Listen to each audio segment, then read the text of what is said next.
Écoutez, le président de la République a son agenda. Le président de la République a son timing. Le président de la République a dit qu'il organiserait le dialogue. Le président de la République a dit qu'il prendrait son ordonnance. L'agenda du président de la République ne répond pas à une quelconque forme d'ultimatum. L'agenda du président de la République répond aux impératifs de l'État suivant la direction dans laquelle les présidents de la République nous ont engagés. Et donc, je ne veux pas rentrer, je présume que c'était une idée politiquement politicienne, je ne veux pas rentrer là-dedans, je vais rester dans le fait que le président, comme garant de la nation, a pris un engagement d'engager le pays dans la voie du dialogue, comme dit par le cardinal.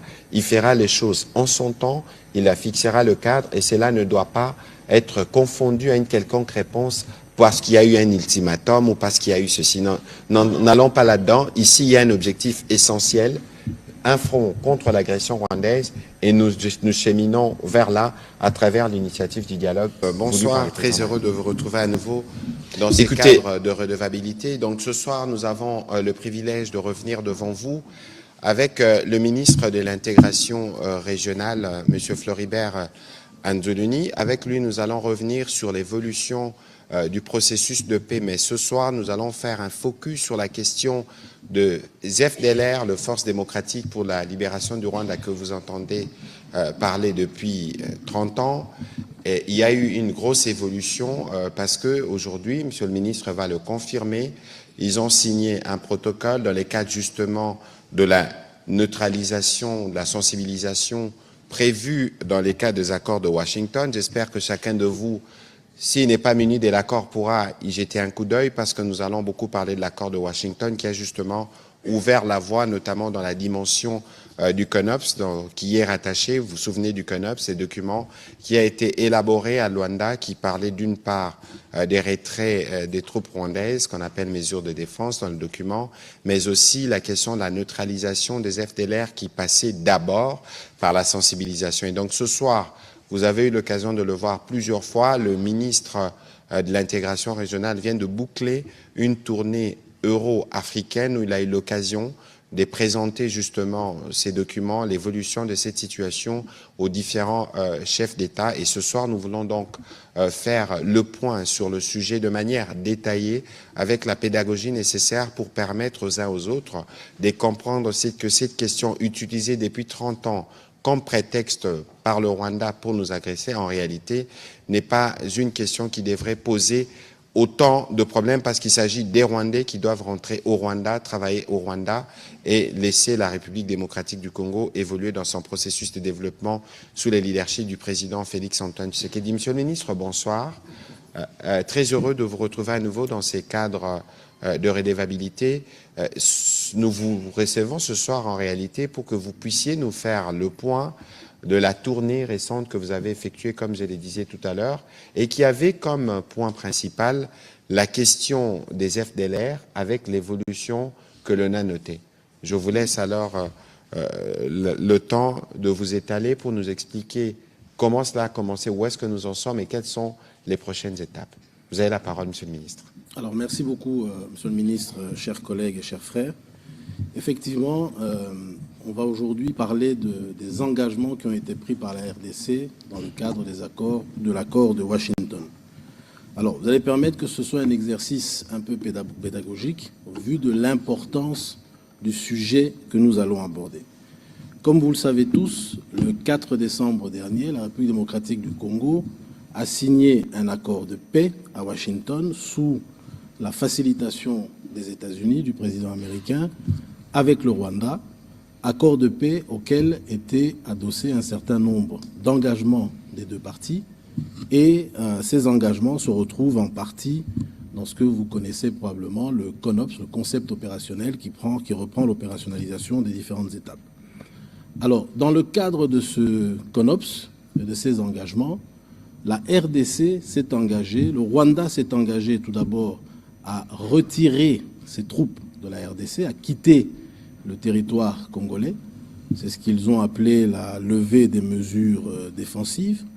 Et la RDC s'est engagée à neutraliser le mouvement rwandais, rebelle rwandais FDLR, Par neutralisation, nous entendons réduire ce que le Rwanda qualifie de menace, la menace que représenteraient les FDLR vis-à-vis du Rwanda.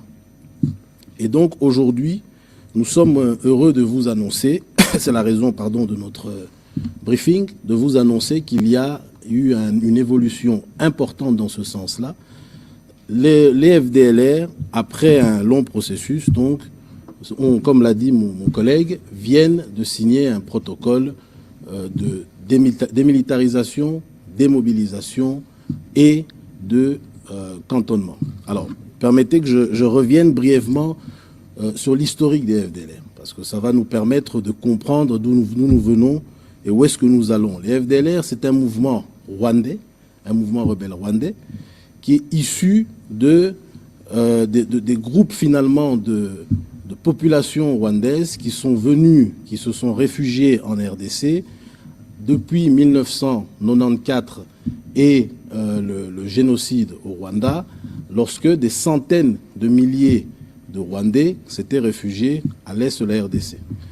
Sans revenir dans les détails, le FDLR est donc l'un des groupes qui est né de cette, on va dire, de cet exil, de cet exode des populations rwandaises à la suite de ce génocide. Et donc, ils sont nés, le FDLR est né en 2000.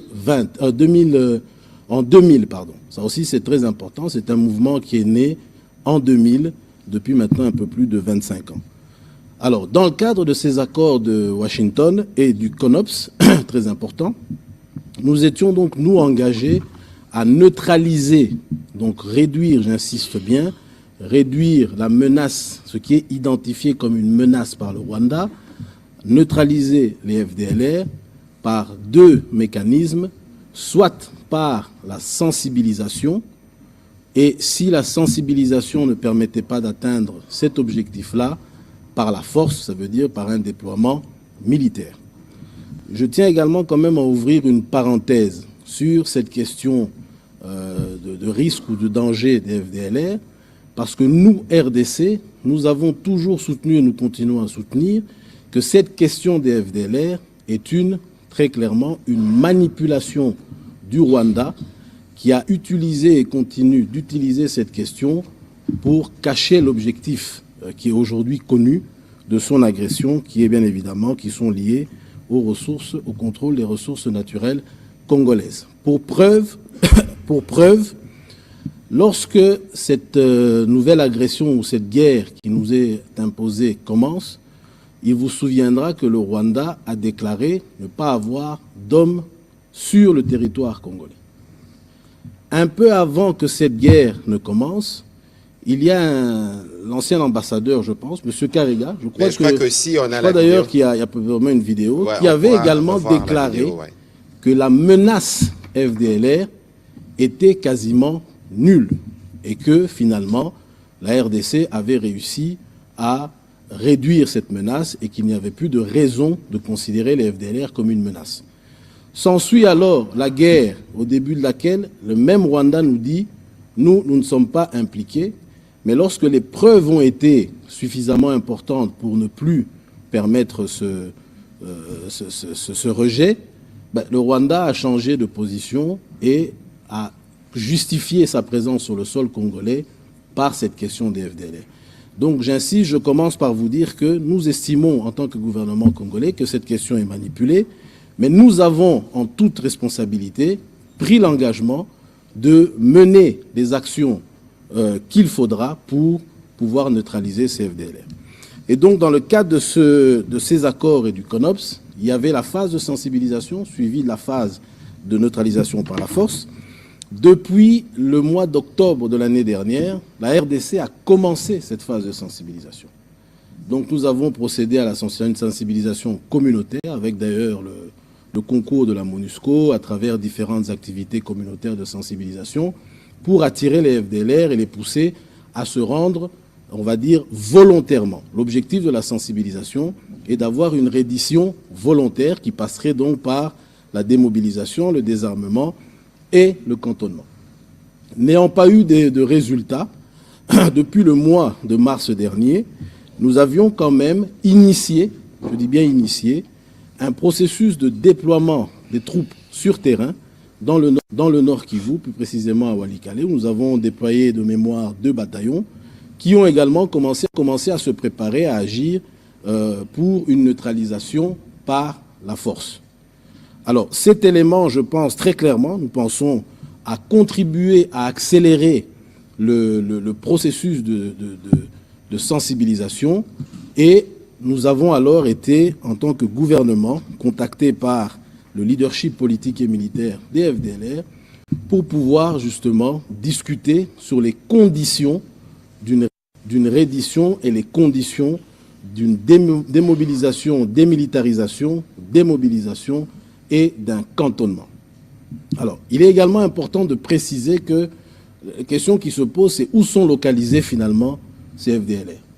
Là également, lors des discussions, les discussions dans le cadre de suivi qui a été mis en place après les accords de Washington, nous sommes, RDC, Rwanda et le facilitateur, accordés sur le fait que ces FDLR se trouveraient, parce que chacun a identifié où est-ce qu'il pouvait identifier, dans 6 zones, ce qu'on appelait des naïs, 6 zones dans le nord et le sud Kivu, 5 zones localisées dans le nord Kivu et 1 zone dans le sud Kivu au niveau des hauts plateaux, des plateaux.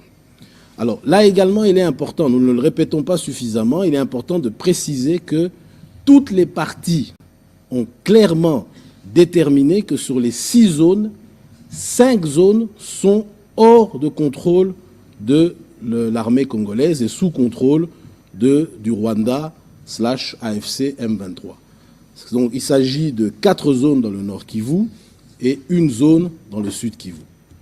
Et la seule zone dans laquelle il a été identifié potentiellement des FDLR et qui est aujourd'hui sous contrôle de la RDC, c'est donc dans la zone du Grand Nord dans laquelle se trouve Walikale. C'est pour cette raison que le déploiement militaire qui avait été effectué a été effectué à Walikale. Donc vous comprenez que la zone, j'insiste, les 5 zones dans lesquelles, sur les 6, sont sous le contrôle du Rwanda.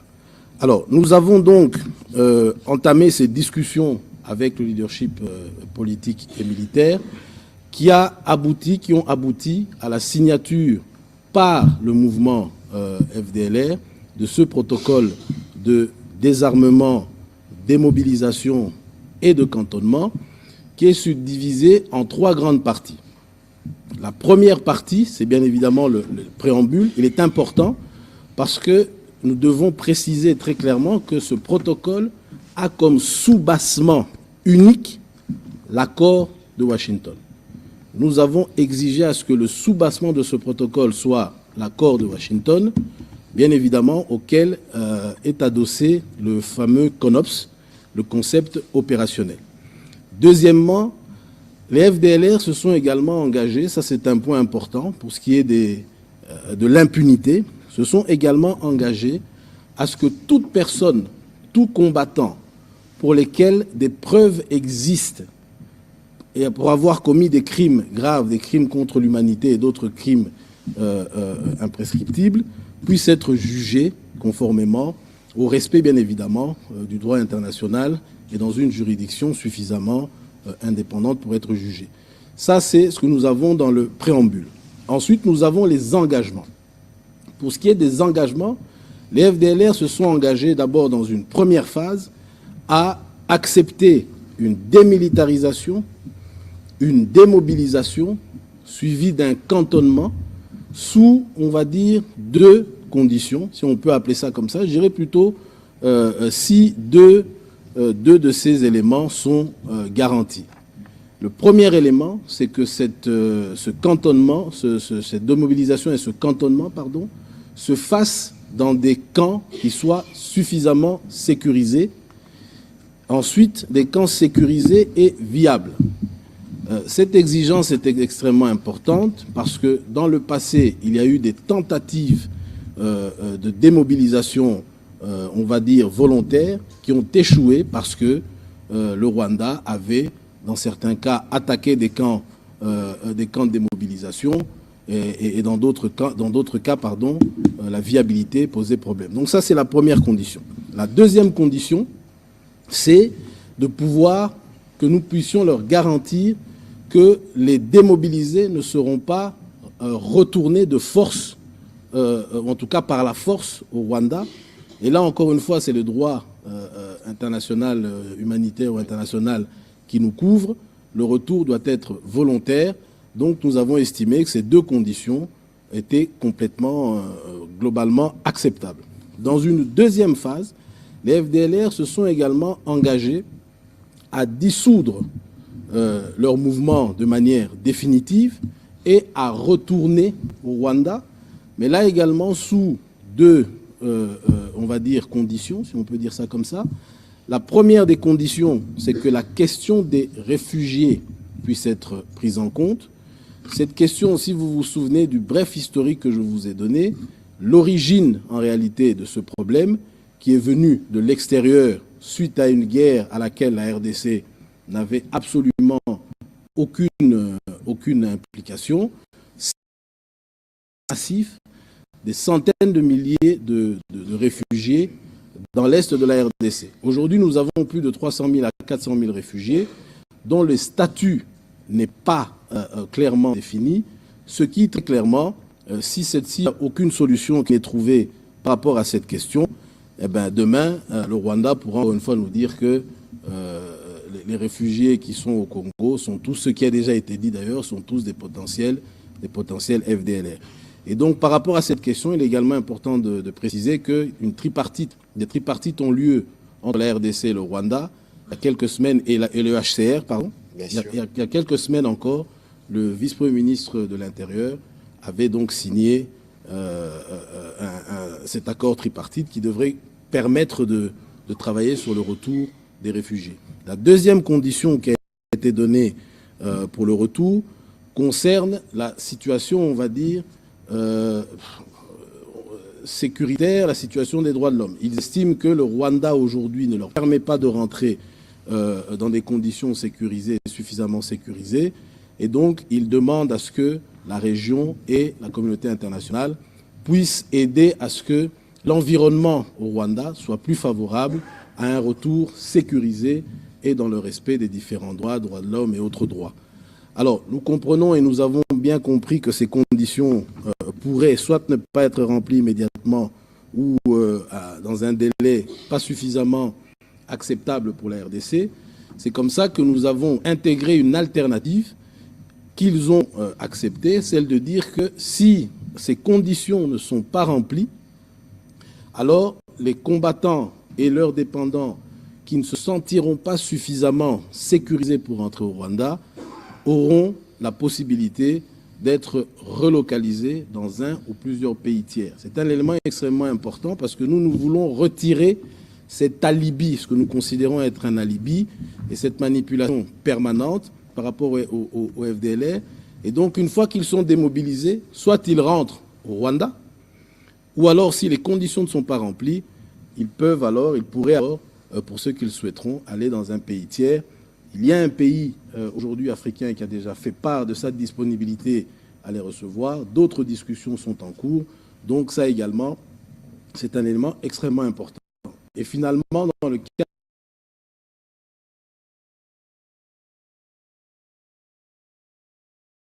de cet accord, de ce protocole signé par les FDLR, nous allons en place un vie de col, ou en tout cas suivi du processus de démobilisation et de cantonnement dans lequel nous allons inclure les différents partenaires régionaux et internationaux et d'autres partenaires techniques qui ont de l'expertise sur la question, afin justement de renforcer la fiabilité de ce processus, qu'on ne dise pas que c'est un processus congolais qui a été fabriqué par les Congolais, et puis de nous assurer justement que la mise en œuvre pourra être suffisamment efficace pour que dans les mois à venir, ce processus puisse aboutir et que nous retirions de manière définitive cet alibi au Rwanda.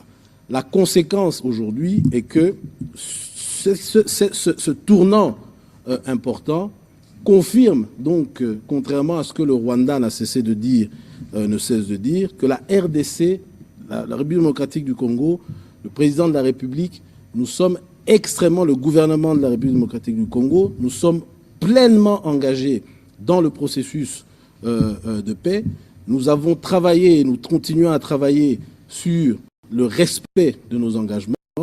Ce tournant est quand même une preuve suffisante de cet engagement et que nous allons pouvoir alors cette fois-ci exiger, encore une fois, ce qui est déjà une exigence des accords de Washington aujourd'hui, exiger le retrait sans condition des troupes rwandaises de la République démocratique du Congo.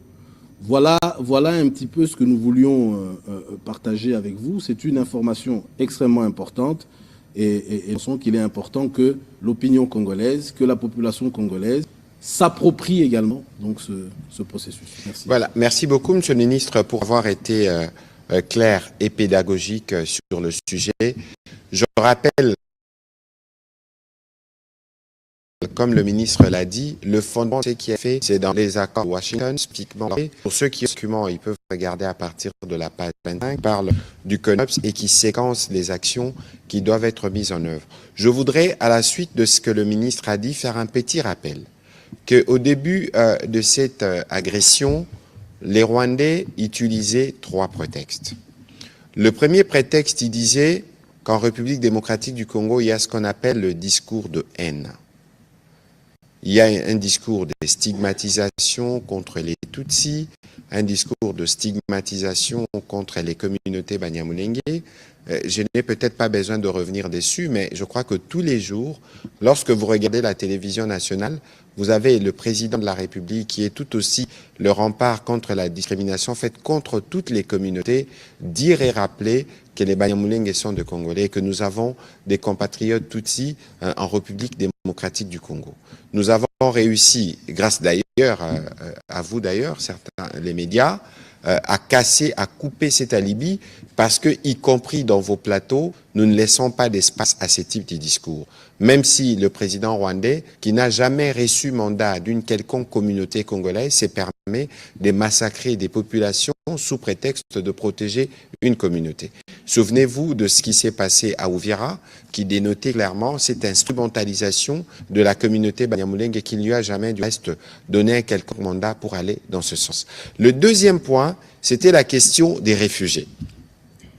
Tel que le ministre l'a dit ici tout à l'heure, il existe plus de réfugiés rwandais au Congo que des réfugiés congolais au Rwanda. J'étais encore, je me souviens, avec le président de la République à Addis Abeba, avec Antonio Guterres, qui disait au président qu'il faut vider tous les prétextes alignés par le président rwandais. Le ministre de l'intégration régionale l'a évoqué tout à l'heure. Nous avons été au Haut Commissariat pour le réfugié à Genève, où nous avions convenu dans une tripartite. À l'époque, c'était encore le vice-premier ministre Lutundula, avec son homologue rwandaise. On a signé un accord tripartite. Aujourd'hui, il existe un cadre où nous avons déjà listé plus ou moins les réfugiés de part et d'autre. Mais comment pensez-vous que la question, par exemple, des réfugiés congolais qui sont au Rwanda peut se régler si le même Rwanda continue de bombarder, d'occuper illicitement nos territoires et de s'aimer mort et désolation.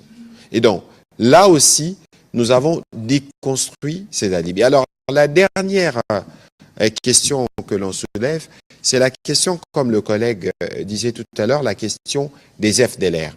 Avant que je m'étende dessus, collègue, je crois qu'on a retrouvé la vidéo de l'ambassadeur de Rwanda ici en RDC. Je voudrais qu'on le réécoute et puis je reviendrai pour conclure avant qu'on prenne les questions des professionnels des médias.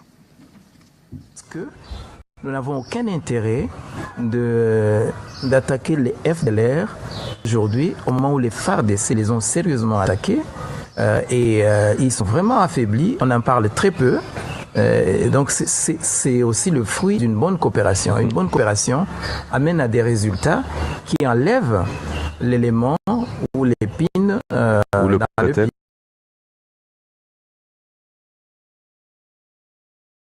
Ou le prétexte. On va. Mais alors, je vous rappelle, le collègue parlait depuis les années de l'existence de cette Libye et à plusieurs prises avec les forces rwandaises, on a fait des opérations contre ces FDLR. Comment expliquez-vous alors que depuis toutes ces années, la même menace existe? Alors, si vous suivez bien l'ambassadeur rwandais dans ce qu'il disait déjà à l'époque, les forces qui existent, c'est des résidus. Question, pourquoi alors avoir accepté de les neutraliser? Parce que comme je vous l'ai montré depuis les débuts, nous sommes dans une dynamique où nous déconstruisons chaque alibi, chaque prétexte avancé par le Rwanda, parce que nous voulons régler le problème de la sécurité de manière définitive et durable dans la partie est de notre pays.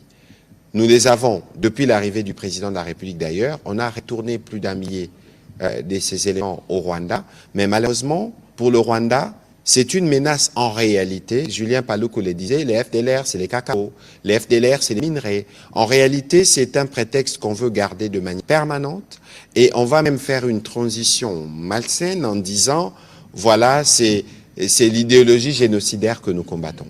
Bon, maintenant, on quitte la présence des militaires ou des troupes. Maintenant, on va dire, on doit combattre l'idéologie génocidaire. Alors, comment combattre une idéologie génocidaire? Est-ce que c'est en bombardant? Est-ce que c'est en prenant prétexte sur la protection d'une communauté qui ne vous a pas mandaté? Ou est-ce que c'est une manière voilée de dire que nous voulons rester au Congo, c'est tellement beau que nous voulons continuer à piller? En réalité, aujourd'hui, dans l'accord de Washington qui a été signé, nous avons mis fin. Et d'ailleurs, c'est ce qui a toujours mis le président rwandais dans un état second. Nous avons mis fin à tous ces prétextes parce que dans cet accord, qui a 2 volets principalement, il y a un volet sécuritaire à travers le CONOPS, dont on a parlé tout à l'heure. Vous voyez que si sur les 6 zones opérationnelles identifiées avec Américains et Rwandais, 5 zones sont sous le contrôle du Rwanda. Et tant qu'ils sont là, nous, on ne peut pas faire les opérations. Donc, ils doivent quitter notre territoire. L'autre dimension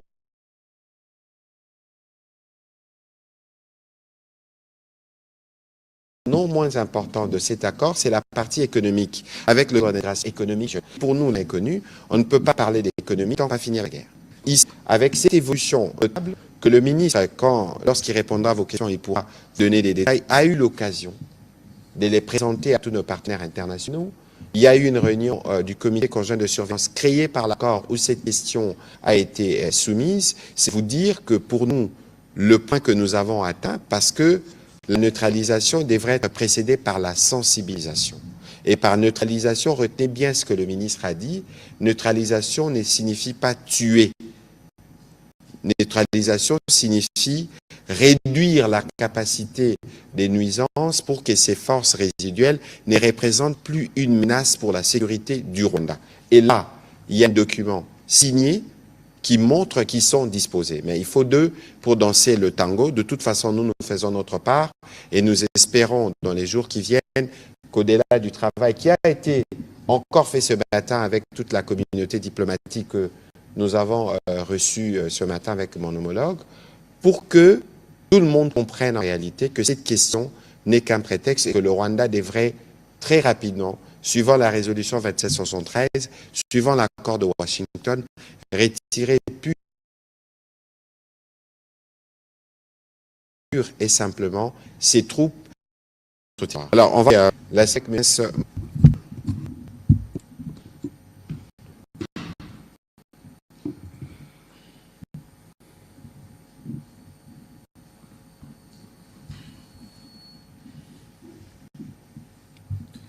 Monsieur le ministre, 2 petites questions.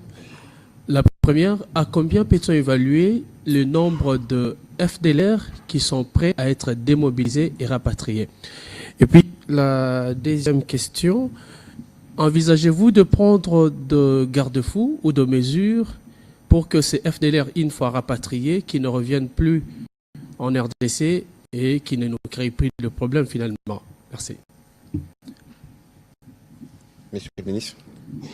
Alors, pour ce qui est de la première question du nombre, cette question est toujours très polémique et on va dire que chacun a son estimation d'abord du nombre de ceux qui pourraient être démobilisés. Le plus important pour nous, c'est le sérieux du processus. Aujourd'hui, nous avons l'engagement du leadership politique et militaire, eux-mêmes y compris, qu'ils prendront part avec leurs combattants à ce processus de désarmement, de mobilisation, de cantonnement. Et donc, nous allons tout mettre en œuvre pour que la totalité ou l'intégralité de ce qui reste, finalement, vous l'avez entendu, le nombre était déjà assez résiduel, de ce qu'il reste des FDLR puissent prendre part à ce processus de démobilisation. Alors, pour ce qui est des garde-fous, effectivement, c'est pour ça que nous avons, dans le cadre de ce protocole, nous avons mis en place d'abord, nous allons mettre en place un comité, comme je l'ai dit, régional et représenté par des partenaires régionaux et internationaux, y compris des experts sur la question, afin justement de nous assurer que ce processus va suivre le cheminement approprié, pas seulement au niveau de la démobilisation, mais également que les outils qui sont utilisés pourront permettre de ne plus avoir, et comme vous le dites, des retours. Parce que nous avons eu dans le passé, il faut le dire également, des cas de FDLR qui ont été rapatriés, mais qui se sont retrouvés dans les différents groupes armés. Donc très clairement, avec le soutien également technique du PDDRCS, notre mécanisme interne de démobilisation, et de tous les partenaires, on va dire, habituels, MONUSCO et autres, nous allons nous assurer de mettre en place des outils et des mécanismes qui ne devraient plus permettre d'arriver à ce genre de situation. On parle de biométrie, on parle d'empreintes. Donc nous ferons tout ce qui est possible pour éviter ce genre de situation. Voilà, on va prendre les questions de M. Patrick Lacoué, qui sera suivi de Mme Merveille Hassani et de M. Marlon Kacham. Merci beaucoup, Monsieur le ministre. Deux questions. La première, c'est que depuis la fin du génocide rwandais, est-ce que toutes les parties prenantes à ces différents processus de paix, de négociation, ont déjà identifié le nombre d'attaques FDLR au Rwanda? Puisque, on le sait, c'est un argument fallacieux. Ils sont derrière les minerais, les richesses congolaises. Mais est-ce que, à ce jour, que ce soit de la partie rwandaise, que ce soit de la partie communauté internationale ou de la RDC, est-ce que vous avez pu identifier le nombre d'attaques FDLR au Rwanda? Ce processus que vous venez de nous expliquer ici aujourd'hui, est-ce que c'est un nouveau dialogue? Qu'est-ce qui est derrière ce processus? Merci. Alors, je vais commencer par la deuxième question qui me paraît importante. Est-ce que c'est un nouveau dialogue? Bien sûr que non, pas du tout. Comme nous l'avons dit et comme mon collègue l'a dit d'entrée de jeu, nous sommes simplement en train de mettre en œuvre les engagements de la RDC dans le cadre d'un accord qui a été signé à Washington et auquel est annexé un concept opérationnel. Donc il ne s'agit pas d'un nouvel accord, il s'agit simplement, on va dire, de la mise en œuvre des engagements de la RDC, dont le plus important est celui de la neutralisation de ce mouvement. Donc il ne s'agit pas du tout d'un nouveau dialogue ou d'un nouveau processus. Ça, il faut être rassuré par rapport à ça. Deuxièmement, alors pour ce qui est depuis le génocide, les attaques, j'ai personnellement fait des recherches. Et donc, je peux vous dire qu'il y a eu, si pas d'attaques, mais très peu d'attaques sur le sol rwandais. Et finalement, c'est peut-être nous, les Congolais, qui subissons davantage les conséquences de ces différents groupes armés en RDC. Donc c'est ça qui est assez particulier. C'est pour ça que nous continuons à dire et nous insistons sur le fait que c'est une manipulation, c'est une stratégie qui est là pour manipuler. Mais, comme l'a dit mon collègue, nous allons aller jusqu'au bout et démontrer de manière méthodique que c'est une manipulation pour qu'une bonne fois pour toutes, nous puissions mettre fin à ces décennies de guerre et de conflits et d'agressions qui nous sont imposées. Voilà. Merci. On va prendre les questions de Mme Merveille Hassani.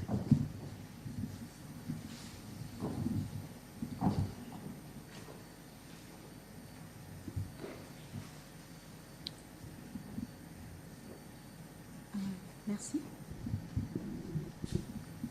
Voilà, ma question est adressée à M. Anzoluni. Le FDLR accepte la démobilisation, la démilitarisation, le cantonnement. Alors ma question est de savoir combien de temps durera cette mise en œuvre et est-ce qu'il y a un chronogramme qui a été établi? Et ma deuxième question est de savoir, puisque vous avez dit que la grande partie qu'occupe le FDLR est sous contrôle de rebelles M23, comment comptez-vous procéder à leur démobilisation? Très bien. Alors pour ce qui est du timing, nous avons le PDDRCS, la structure technique de démobilisation de l'État congolais, qui a travaillé sur un plan opérationnel qui inclut un chronogramme et un budget. Nous allons d'ici là officialiser et présenter officiellement ce plan après nous être accordés bien évidemment avec les différentes parties prenantes. Donc il y aura clairement un chronogramme adossé à ce plan opérationnel qui nous permettra de déterminer dans quel délai nous espérons finaliser ce processus. Alors, pour ce qui est de la partie occupée, effectivement, il est important également de préciser que dans les discussions qu'il y a dans le cadre des accords de Washington, lorsque les 6 zones opérationnelles ont été identifiées, l'accord était également que le Rwanda se retire ses troupes progressivement des différentes zones pour permettre à la RDC de pouvoir procéder à son engagement de neutralisation.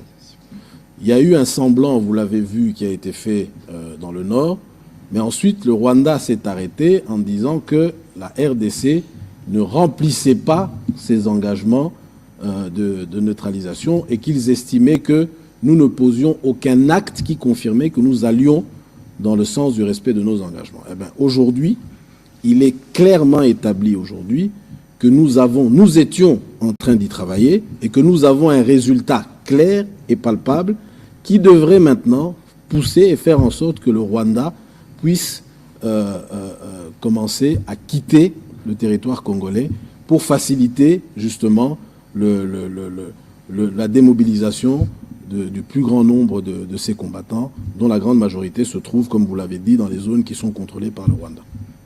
Pour être plus précis, Monsieur le ministre, ça veut dire qu'il y a le protocole d'accord qui a été signé et les FDLR ont manifesté leur volonté de s'y rendre, mais pour qu'ils s'y rendent, par exemple, dans les zones qui ont été identifiées, il faut que les Rwandais quittent. Tout à fait. Absolument. Mais les premières réactions que nous avions vues des autorités rwandaises ne sont pas de nature à faciliter la mise en œuvre justement de ce qui a été signé. Ce qui confirme encore une fois ce que nous disons ici, ils ont semblé être, on va dire, surpris du fait que la RDC ait travaillé méthodiquement sur cette question. Et aujourd'hui, bon, ils semblent contester ce que nous avons fait, mais nous restons droits dans nos bottes, comme on dit. Nous allons rester droits, méthodiques, comme je l'ai dit, et nous allons emmener cette question jusqu'au bout parce que il est temps que nous mettions fin, très sincèrement, que nous mettions fin à ce conflit qui a fait beaucoup trop de dégâts au sein de nos populations. D'accord. Voilà, on va prendre les questions de M. Marlin Kachamou et puis ce sera M. Éric Izami.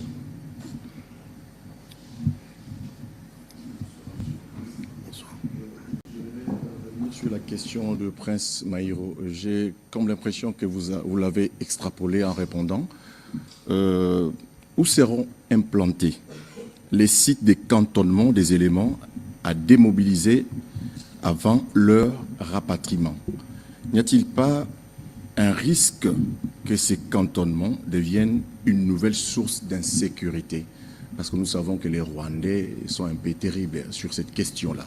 Alors, une deuxième question qui me gêne un tout petit peu de la poser, est-ce que vous travaillez de connivence avec les Rwandais pour régler cette question aussi épineuse? Alors, une dernière question au ministre de la Communication et Médias, Monsieur le ministre Patrick Mouyaya. Est-ce que nous pouvons déclarer aujourd'hui, sans peur d'être contredits, que tous les prétextes rwandais annoncés par le président Paul Kagame ont été vidés?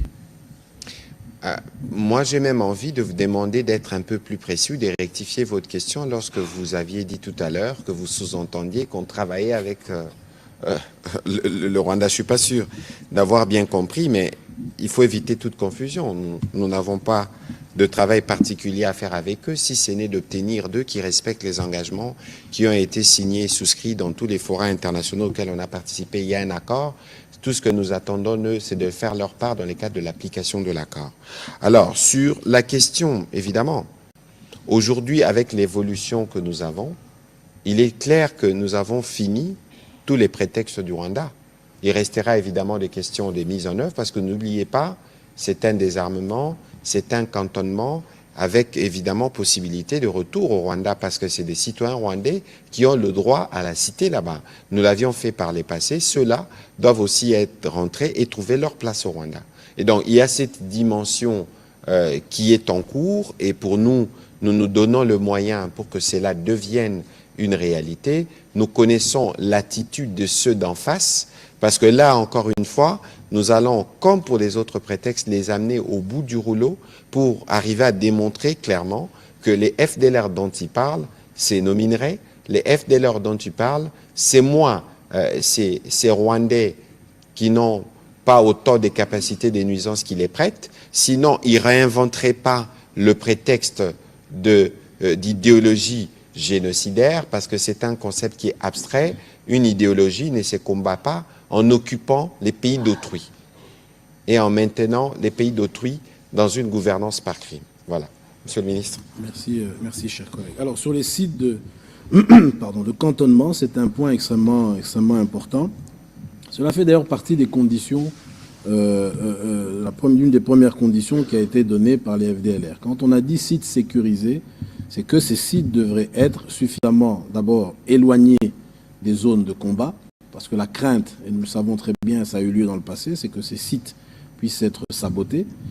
Et bien évidemment, il y a aujourd'hui une analyse qui est en train de se faire pour que ces sites soient localisés dans un endroit le plus approprié. Et pour ne pas justement, comme vous le pouvez le craindre, engendrer plus d'insécurité dans la zone dans laquelle ce site sera installé. Donc tout cela sera présenté au même moment que le plan opérationnel dans les prochains, très prochainement. Alors, pour effectivement renchérir et revenir sur la question liée à savoir si nous travaillons avec le Rwanda, alors moi, peut-être que je l'ai comprise différemment. Est-ce que la question est de savoir si le Rwanda est informé? Nous avons un facilitateur. Ça, c'est pas notre rôle. Nous avons un facilitateur qui a le rôle de s'assurer que chaque partie puisse être informée de différentes évolutions. Et nous avons des réunions périodiques qui sont organisées.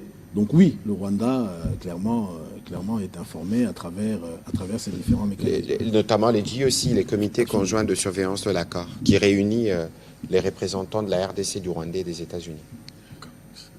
Voilà, on va prendre les questions de M. Eric Izami, qui sera suivi de Mme Chancel Tchala et puis Mme Rachel Kitita. Merci, Excellence, pour la parole. Alors, je voudrais d'abord savoir comment est-ce que vous, au niveau du gouvernement de Kinshasa, ici, vous avez accueilli l'information en rapport avec la marche organisée aujourd'hui aussi bien à Goma qu'à Bukavu pour soutenir le M23 et l'AFC M23. Et deuxièmement, pour le ministre Mouyaya, nous avons déjà, à partir de Kinshasa, levé l'option d'aller au dialogue, mais on a suivi quelques leaders de l'opposition, notamment au niveau de C64, proposer à ce que le chef d'État puisse prendre l'ordonnance avant le 15 août. Comment est-ce que vous réagissez à ça? Et puis, il y en a certains autres aussi leaders qui voudraient obtenir de vous, gouvernement donc, la participation de M23. Et puis au ministre Anzuluni, vous avez dit qu'il y a un pays tiers qui serait prêt à accueillir ces FDLR mobilisés, etc. Parce que je sais déjà, a priori, on peut dire que les conditions ne seront pas véritablement remplies du côté de Rwandais parce qu'ils sont toujours animés de mauvaise foi. C'est quel pays comme ça? Mais je suis désolé, mais je ne suis pas sûr qu'il vous donnera la réponse. Bon, il aura l'occasion de vous répondre. Juste pour vouloir piquer ma curiosité et en avoir le cœur net. Alors, évidemment, sur votre question sur ce qui s'est passé aujourd'hui, vous savez, vous avez vu en janvier, lorsque les pères, le Rwanda et les fils M23 ont quitté Uvira, vous avez vu comment la population a manifesté. Vous avez vu aussi, lorsque nous avons arraché notre qualification après notre victoire contre l'Ouzbékistan, comment les populations se sont mobilisées. Il est évident que c'est paradoxal de voir aujourd'hui le bourreau, donc le père et le fils, le Rwanda et le M23, vouloir recourir à la victime, nos populations, pour que les victimes aillent dire à la MONUSCO que vous avez tort de sanctionner ceux qui nous font du mal, ceux qui gouvernent par crime. Regardez un peu le tableau. Ensuite, c'est des billets des banques.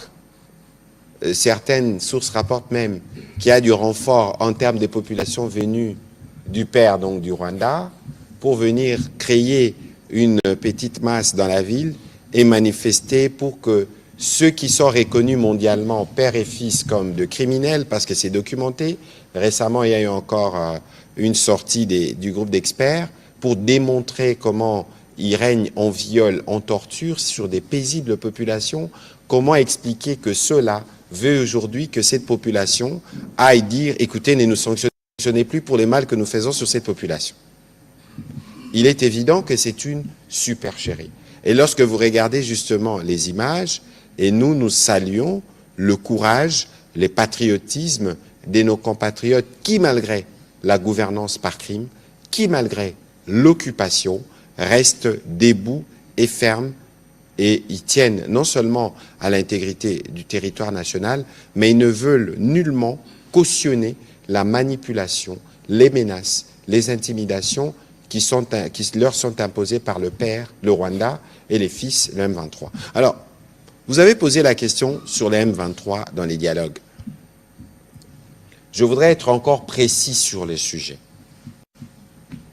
Ici, les accords de Washington, c'est l'accord que nous avons fait avec le père. Premier dialogue. Deuxième dialogue, l'accord cadre de Doha. C'est ce que nous avons fait avec le fils, M23. Dans cet accord, il y a 8 protocoles, notamment le protocole sur la libération de prisonniers ou encore le protocole sur la mise en œuvre d'ailleurs du cessez-le-feu, qui balbutie. On y reviendra à une autre occasion. Et il y a 6 autres protocoles. Dialogue avec le père Washington, dialogue avec le fils Doha, et les dialogues que nous ferons ici. Je rappelle encore une fois que la crise, elle est d'abord sécuritaire.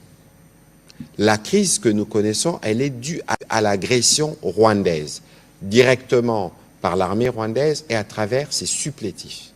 Nous avons les processus de Washington et les processus de Doha qui sont, eux, censés donner la réponse à la crise sécuritaire. Mais parce qu'il y a un autre pendant en interne, parce qu'il y a un besoin pour que nous puissions être mobilisés, les dialogues qui initient et que comptent organiser les présidents de la République, je suis précis à ces sujets-là, a pour vocation de créer un front intérieur contre l'agression. Et donc, ceux du M23, qui sont déjà dans un protocole pris en charge, dans un cadre qui est pris en charge, nous avons déjà signé un accord cadre qui est en cours justement d'implémentation. N'eût été les gesticulations du père et du fils, peut-être que nous aurions déjà avancé dans ces cadres-là. Ceux-là n'ont rien à voir avec le dialogue qui est attendu ici. N'oubliez pas que le point d'intersection dans les dialogues qui est attendu ici, c'est la dénonciation de l'occupation de notre pays par le Rwanda.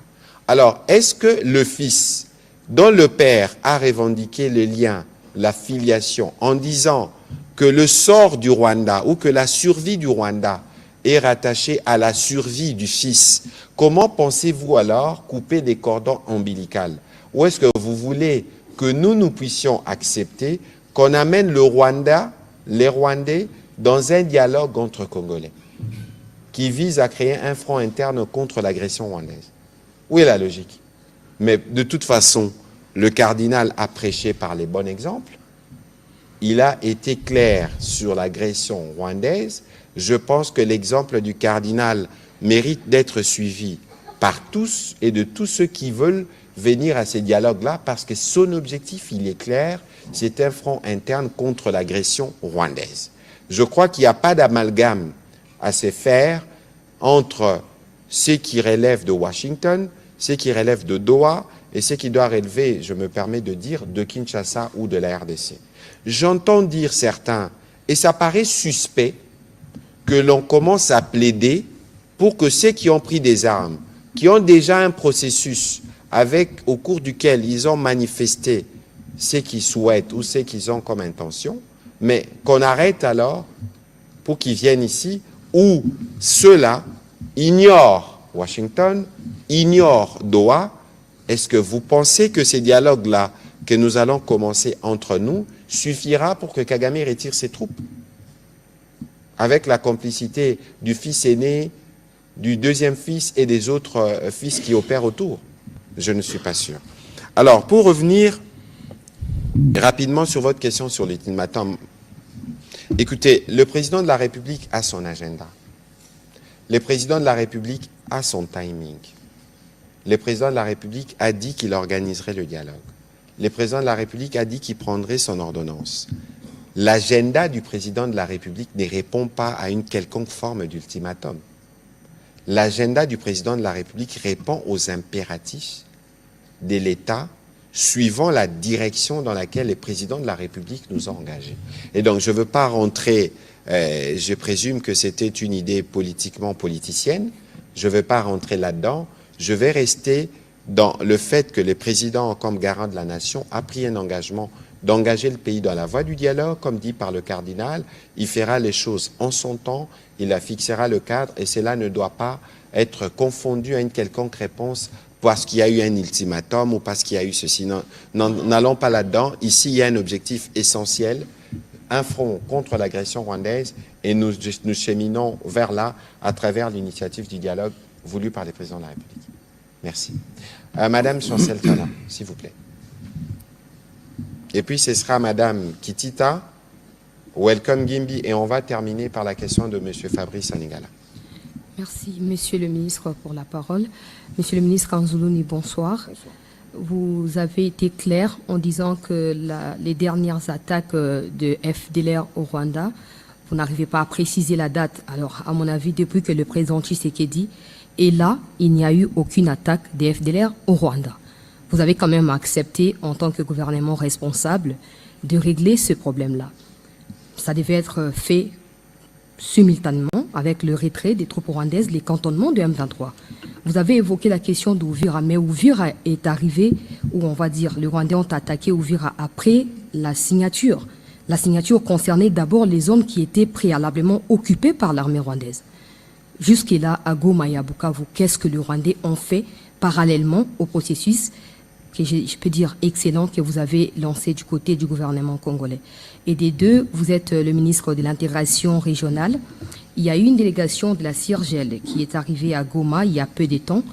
Quel est le rôle, comment la RDC répartit le rôle entre la CIRGEL, la SADC, l'Union africaine qui fait partie des médiateurs pour éviter les chevauchements dans les processus et restreindre un peu par-ci, par-là pour que la solution arrive, parce que nos frères souffrent quand même. Monsieur le ministre porte-parole du gouvernement, après l'annonce par la Cour constitutionnelle, j'étais sur place, les opposants, quelques-uns ont réagi et ils ont convoqué une rencontre pour demain. Si jamais, après-demain, ils disaient qu'ils vont reprendre les manifestations parce que Kabound, par exemple, a dit qu'ils ne sont pas d'accord avec ça. Il ne faudrait pas que le président Tshisekedi les malmène, en quelque sorte. Si demain, il reprenait les activités dans la rue, quelle serait la réaction du gouvernement? Bon, écoutez, la première réaction sur cette question, justement, il faut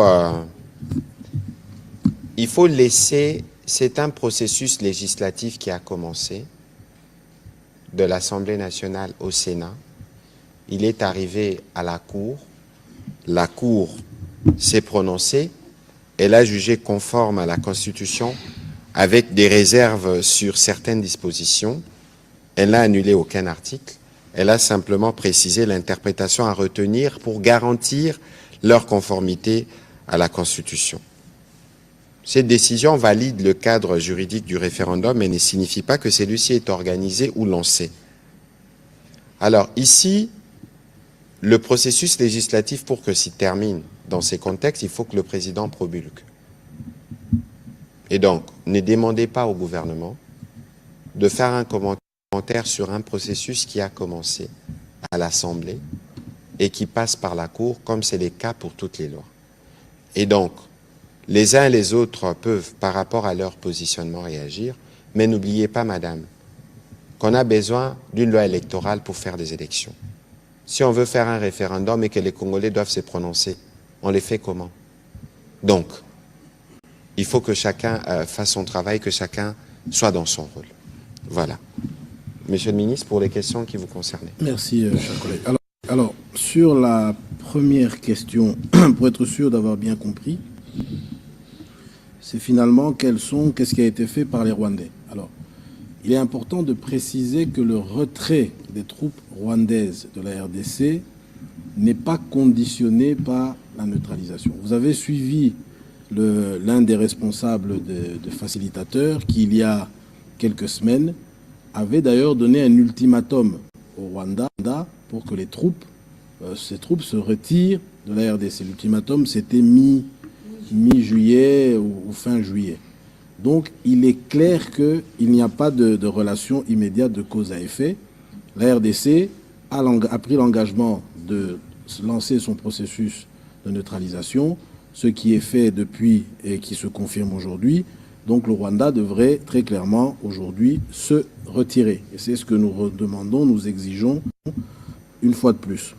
Pour ce qui est des organisations régionales que vous avez citées et de la descente qu'il y a eu à Goma, je présume que vous parlez du comité de, comment on appelle ça, c'est IGVM en anglais, qui est en fait une structure qui a pour mission de contrôler et de s'assurer que le cessez-le-feu soit appliqué. C'est une structure de contrôle qui a été créée par la CIRGL. Chacune de ces organisations a ses objectifs et chacune de ces organisations a d'ailleurs sa zone géographique privilégiée. La CIRGL se focalise sur les pays, on va dire, des Grands Lacs, et elle se focalise d'abord et avant tout sur les questions sécuritaires, raison pour laquelle il y a cette structure qui a été mise en place et qui comprend les différentes parties prenantes qui doivent pouvoir maintenant faire le suivi sur terrain. Donc il n'y a pas de confusion de rôle. Chacune de ces organisations a véritablement un rôle bien précis. La CIRGL, d'ailleurs, que la RDC préside depuis l'année dernière. Voilà. Donc, si je peux me permettre un petit commentaire sur ces sujets-là, n'oubliez pas qu'à Luanda, en décembre 2024, nous devrions normalement signer un accord qui devait mettre fin à cette agression. Mais l'accord n'a pas été signé. Les médiateurs angolais, malgré tout son engagement et toute la bonne foi, il a subi l'absentéisme du président rwandais. Mais cette fois-ci, à Washington, nous avons un médiateur qui dispose de leviers de contraintes.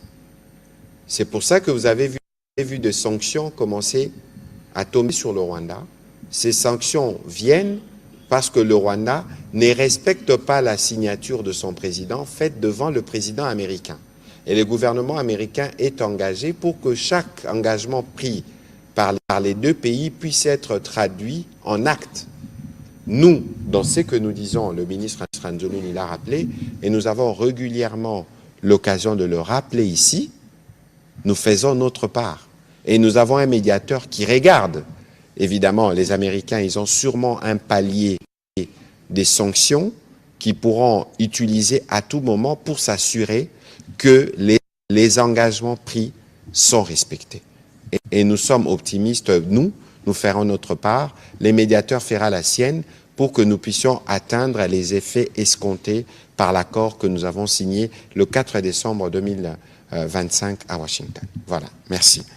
Madame Kitita, allez-y rapidement, et puis Monsieur Welcome Gimbi, vous poserez les deux questions en série, on va terminer en Lingala, s'il vous plaît.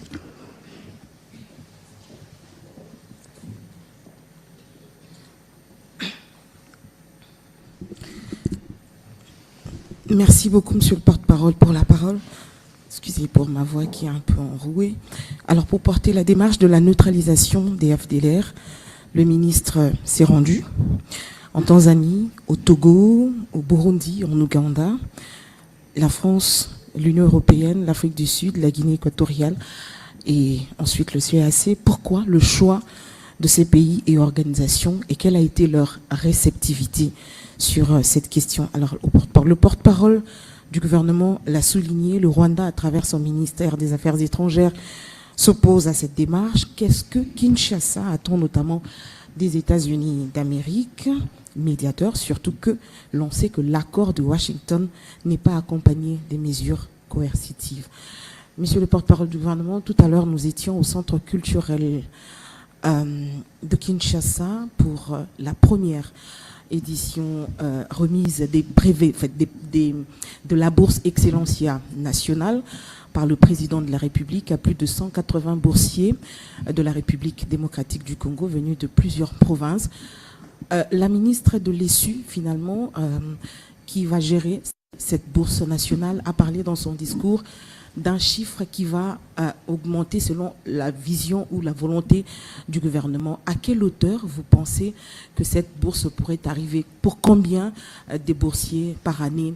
Et qu'est-ce que les futurs boursiers qui vont bénéficier de cette bourse finalement du gouvernement congolais peuvent attendre? Surtout qu'aujourd'hui, vous savez, quand une initiative est privée, l'opinion nationale a confiance, mais quand il s'agit d'une initiative gouvernementale, on ouvre les yeux, on dit qu'il y a beaucoup de désorganisation parce qu'aujourd'hui, la bourse ne fait plus partie intégrante seulement de la fondation Lona que dirige la Première Dame, qui est l'initiatrice de cette bourse. Alors, j'ai envie de dire que la réponse est dans votre question. Parce que ce que vous avez vu aujourd'hui, c'est le gouvernement qui a le lead. Je ne suis pas sûr qu'en termes de qualité ou en termes d'organisation, c'est minime, si je peux me permettre l'expression. Non.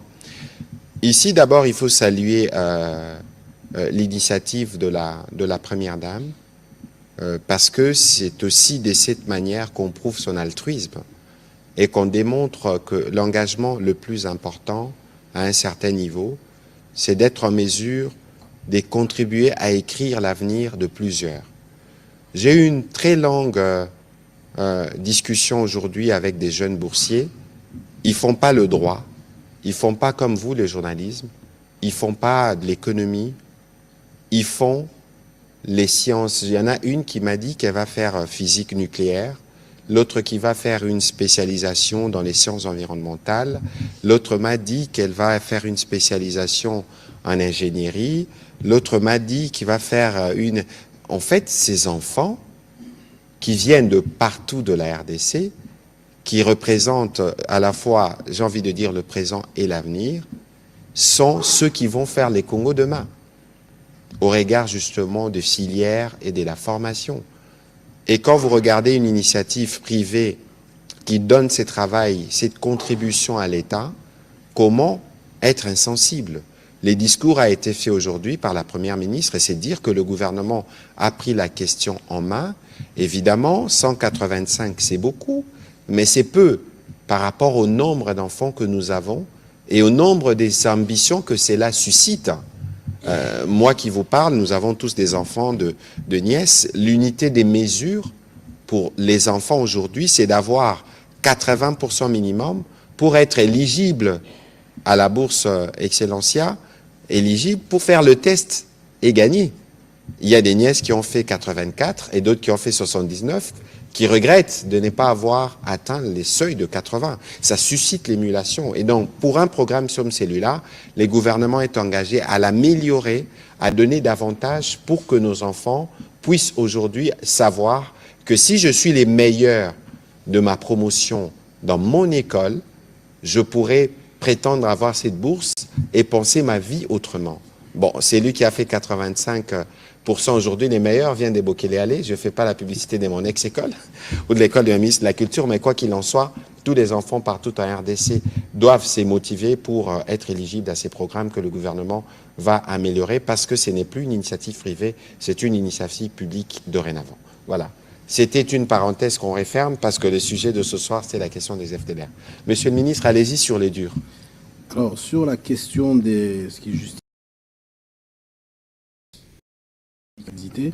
le concept opérationnel indique très clairement qu'il ne pourra pas y avoir de solution sécuritaire durable si les pays de la région et d'autres pays, on va dire internationaux, ne sont pas impliqués, ne soutiennent pas, ne sont pas engagés dans le processus. Ça, c'est un élément important. C'est la base même de notre consultation de ces différents pays. Parmi les pays que vous avez cités, ce sont des pays qui stratégiquement sont impliqués directement ou indirectement sur la question et la résolution des conflits en RDC. Vous avez également les présidents des structures régionales. Vous avez le président de la SADC qui est le président sud-africain. Vous avez le président aujourd'hui de l'EAC et du mécanisme de suivi d'Addis Abeba qui est le président Museveni de l'Ouganda.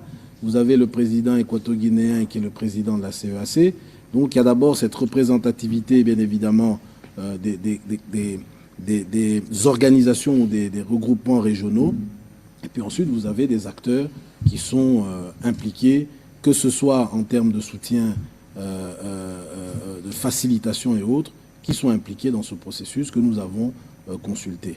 Alors, pour ce qui est du retour, écoutez, lorsque vous avez un processus aussi clair, aussi est mis en place de manière aussi méthodique, il est difficile de le contester. Donc, humblement, il est clair que tous nos interlocuteurs ont vivement, je dis bien vivement, salué cette évolution positive, et nous tenons d'ailleurs à tous les remercier, et ont fait part de leur plein engagement à accompagner le processus de mise en œuvre, parce que c'est la phase qui va suivre, et c'est une phase extrêmement importante, le processus de mise en œuvre pour que, une bonne fois pour toutes, cette question soit résolue avec ultimement, bien évidemment, le retrait du Rwanda, la fin de la guerre et que nous commencions finalement à nous focaliser sur les questions de développement. Monsieur le ministre, je rappelle que ce matin, nous avons eu un briefing avec tout le corps diplomatique accrédité en RDC, dans la suite justement des différentes rencontres que vous avez eues à l'extérieur.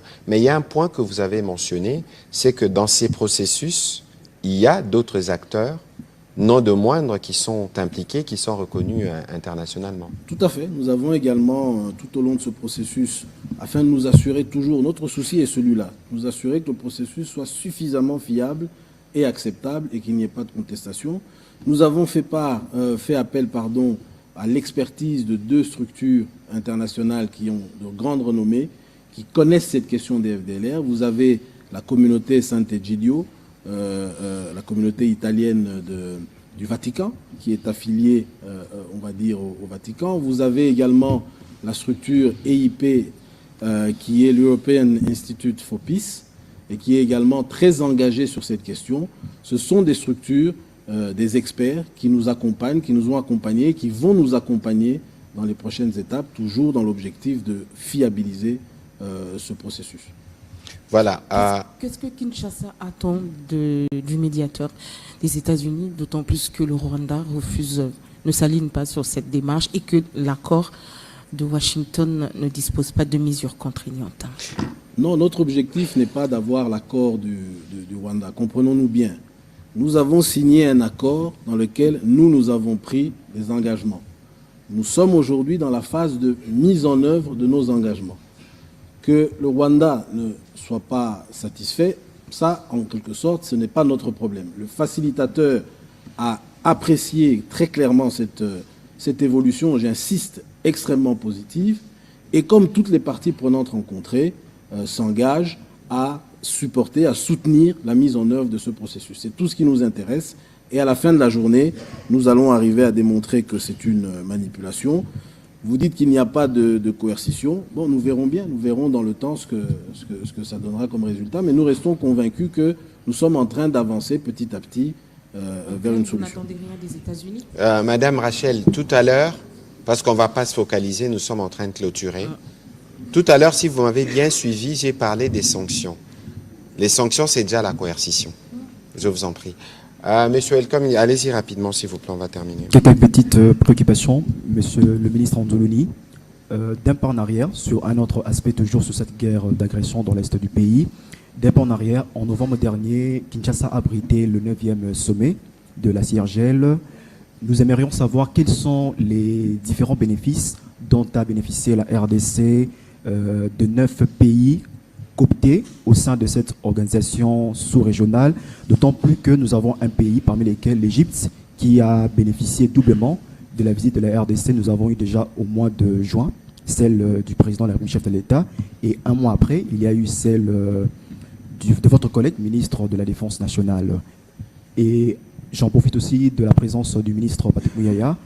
Dans un pays ami à la RDC, je vais le citer, la France, il y a eu, moins d'une semaine passée, le vote d'une proposition de loi interdisant, au niveau du Parlement, interdisant l'utilisation des réseaux sociaux au moins de 15 ans. J'aimerais concilier cela dans les contextes congolais. Est-ce que dans les tiroirs du gouvernement, est-il prévu dans les tout prochains jours un projet de loi qui pourrait être déposé au niveau du Parlement, d'autant plus qu'on connaît que dans le secteur, il y a un peu à boire et à manger. Et dernière question, par rapport au Festival international Sakani, qui par ailleurs constitue une plateforme de potentialité des différentes provinces. Nous aimerions savoir quelles sont les dispositions prises par le gouvernement pour son bon déroulement, notamment sur l'aspect sécurité. De quel festival parlait? Le festival Sakai.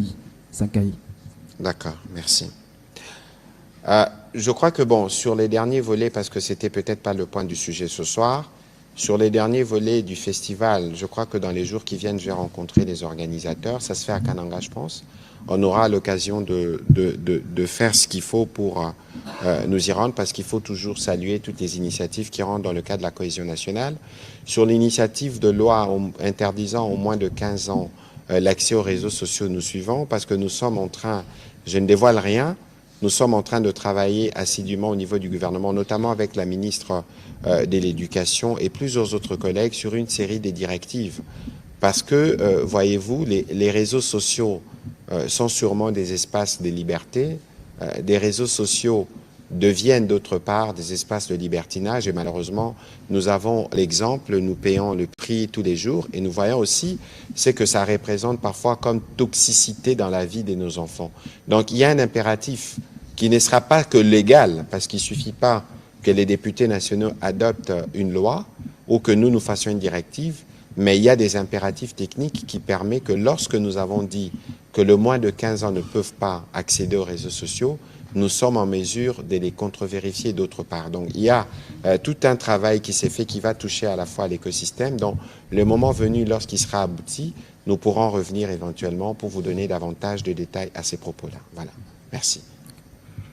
Alors sur la question, ce n'est pas le sujet, mais je vais y répondre très brièvement. Sur la question de la CIRGL, il faut rappeler que la CIRGL a pour mission de garantir la paix, la stabilité et le développement entre les pays membres, qui sont pour la plupart des pays de la région des Grands Lacs. Et c'est dans ce cadre-là que la mission de vérification dont nous avons parlé tout à l'heure a été mise en place pour pouvoir vérifier l'effectivité du cessez-le-feu dans le cadre de l'agression et du conflit actuel en RDC. Donc voilà, il y a plusieurs initiatives qui sont en cours pour ce qui concerne la CIRGL et je pense qu'au fur et à mesure, nous pourrons communiquer de manière plus précise là-dessus. Aujourd'hui, il est important de rester sur cette importante communication liée à la neutralisation des FDLR. Merci. Voilà, merci. Alors Fabrice, j'espère que Motuna n'a eu aux Taliba FDLR. Et spécialement, il y a une question en Swahili. J'espère que M. Biobé, c'est lié au sujet du jour, parce que nous voulons rester focus pour que le message puisse être bien compris. Monsieur le ministre, on va prendre une question en Swahili. Voilà, allez-y rapidement avec vos questions, comme ça on pourra terminer sur ces notes-là. Matoni mingi Thomas Patrick Muyaya, Thomas kuangela kamambi ya nzonga bayi Congo démocratique balinko ye bapenza elika nini oyo baye bako sangisa bino na ba Rwandais bapesi na Congo démocratique ete soki ba FDLR bazongi omboka na bango ete batomboki ya M23 bakolongwa bongo na monele ekolo Congo démocratique. Nantoma Patrick Muyaya Zambi mbula matari ya Congo démocratique ekobunda pona kozongisa kimia na monele Congo ya monele ekolo Congo démocratique pe awa na ngambo ya Kwamutu nzokande bosi botie kimia Zambi ba oyo balongwa kina ba bitenya bamboka na bango bazali kozanga makoki ya kozonga mbula matari elobi nini pona batu lina matondi mingi. Ok, Biobé, venez poser votre question, comme ça on les prend une fois pour toutes. Merci beaucoup, Monsieur le Ministre, pour la parole m'accordée. Mheshimiwa Waziri, wewe ni mzao wa mkoa wa Kivu ya Kusini na moja ya mikoa ambao FDLR wanafanya kazi zao huko, na umesema kwamba kati ya eneo 6-5 zipo chini ya udhibiti wa Rwanda. Itawezekanaje Kongo kusaidia kutoa FDLR ambao wanapatikana eneo la ambao Rwanda ndio wanadhibiti, na kuna uhusiano gani? Je, FDLR wote wanadhibitiwa na kamanda mmoja au wale wa mkoa wa Kivu wa Kusini wana kamanda wao na wa mkoa wa Kivu wa Kusini mkoa wa Kivu wa Kaskazini wana kamanda wao? Asante.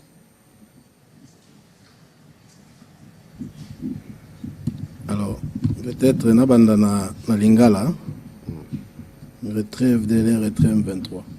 Te tolobi te que retrait FDLR et retrait M23. Pour nous répondre à la question, on a rozonge la oyo ndeko na ministre alobaka mikolo nyonso na likama otoa nango na na agression otoza nango koza tata pe bana.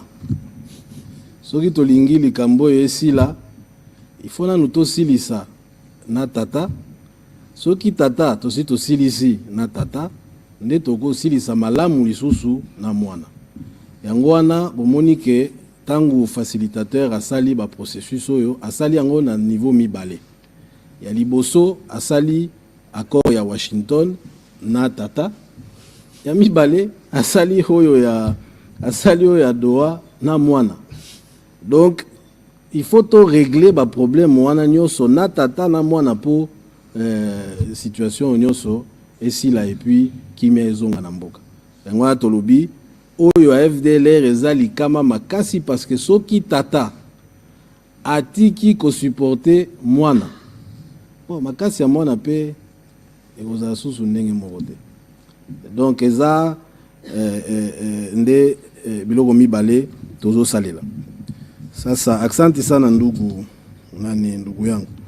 Sijue kama nilielewa mzuri manani yako ma question yako, lakini hii mazone fasi M23 kama naelewa mzuri na unauliza kama namna gani tutafanya juu ya kutoa ba FDLR mazone fasi Rwanda iko leo. Sie tuli signé accord de paix. Il est accord tuli signé na facilitateur jinake États-Unis. Ku ile accord si ebote tuli signé na Rwanda na si. Rwanda lisema si tutatoa batu yetu Mkongo. Si tulisema tutatumika juu ya kuneutraliser ba FDLR. Sasa leo facilitateur ndio iko katikati. Si tunaleta leo processus yetu njia yenye tunapana tunakamata sasa ya kusema tuko naenda njia ya kubaneutraliser. Facilitateur sasa ndio leo ataikala atasaidia juu Rwanda itoke kule mafasi yote balisema FDLR iko juu FRDC sasa tuendelee na hii démobilisation volontaire. Et n'y ba responsable, iko point mot très important, ba responsable militaire na civil njo bali signé bali valider i protocole. FDLR tunasikia sebote iko organisé. Iko na leadership politique et n'y iko dirigé par nani monyali signé Victor Biringiro. Na iko na leadership militaire banaita Foka enye konayo na nani na leader yake njo nani jina yake ni nani Omega bote biko ndani ya processus.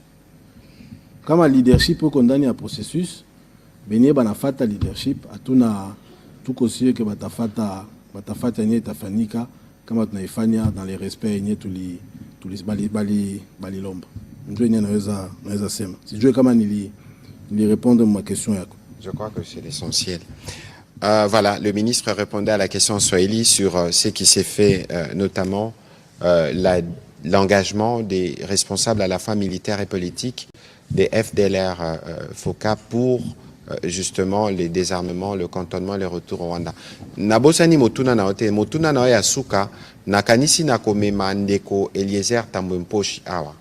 Ministre délégué chargé des anciens combattants, oazo landela makambo ezoleka na kwamut na périphérie à Kinshasa, phénomène Mobundo, aya tobetana lisolo, ya makambo ezoleka kuna. Je pense que ce qui a yende torope sayo et yano, na motuna na yo. Monsieur le ministre, nous avons terminé. C'était long, mais c'était nécessaire parce qu'il fallait repartir un peu de l'histoire et en arriver jusqu'au point où nous en sommes aujourd'hui. Comment concluez-vous l'entretien de ce soir?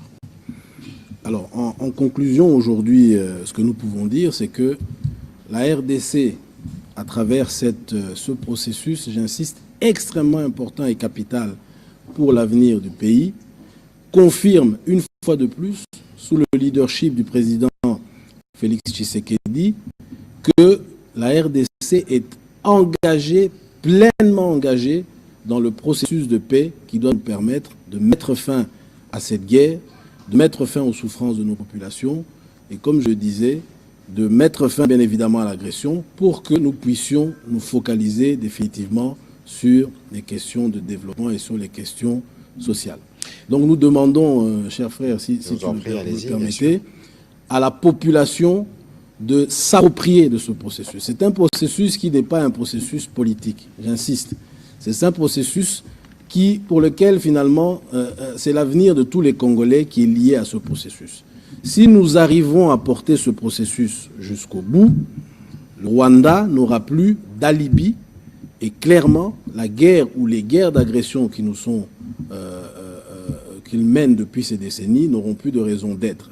Donc il est important que nous tous, nous puissions nous approprier ce processus pour faire en sorte que il puisse aboutir et que nous puissions alors mettre fin à cette agression, à ce conflit. Merci.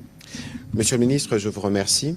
Je rappelle que la démarche que nous avons présentée ce soir fait suite à nos engagements convenus dans les cas des accords de Washington, parce qu'il y a la dimension sensibilisation avant la dimension neutralisation. Je crois que nous avons eu à expliquer les termes. C'est illustratif de notre engagement, comme je l'ai encore expliqué tout à l'heure, de détricoter ou de mettre un terme au prétexte fallacieux utilisé par le Rwanda, tant sur la question du discours de haine, tant sur la question de la présence de réfugiés, aussi bien sur cette question des FDLR. Évidemment, c'est un processus sensible. Il n'est pas étonnant de voir que le Rwanda résiste parce qu'en réalité, comme on l'a démontré, les FDLR ne sont que le prétexte pour continuer les processus de pillage, mais nous sommes engagés sur le front diplomatique et nous sommes optimistes au regard de l'engagement du président de la République, mais aussi de tous les gouvernements à partir de Madame la Première ministre Judith Suminwa, pour que nous puissions par tous les moyens ramener la paix et libérer nos populations qui vivent dans les parties du pays sous occupation. C'est encore l'occasion une fois de réitérer ici nos encouragements pour l'attitude patriotique dont ils ont fait montre aujourd'hui, pour la plupart en tout cas. Ils n'ont pas cédé ni aux intimidations, ni aux menaces, ni aux billets de banque offerts par le père, le Rwanda et les fils M23 dans une tentative malhonnête de vouloir réclamer la fin des sanctions alors qu'ils continuent à perpétrer des crimes. Nous aurons l'occasion, Monsieur le Ministre, de revenir une autre fois au regard de l'évolution de ces sujets, mais pas seulement. Merci de votre participation à cet exercice. Je sais que les marathons vont continuer. Nous aussi, on les continuera. Merci à vous, Mesdames et Messieurs de la presse, d'avoir participé à cet exercice. Bonsoir chez vous. Merci.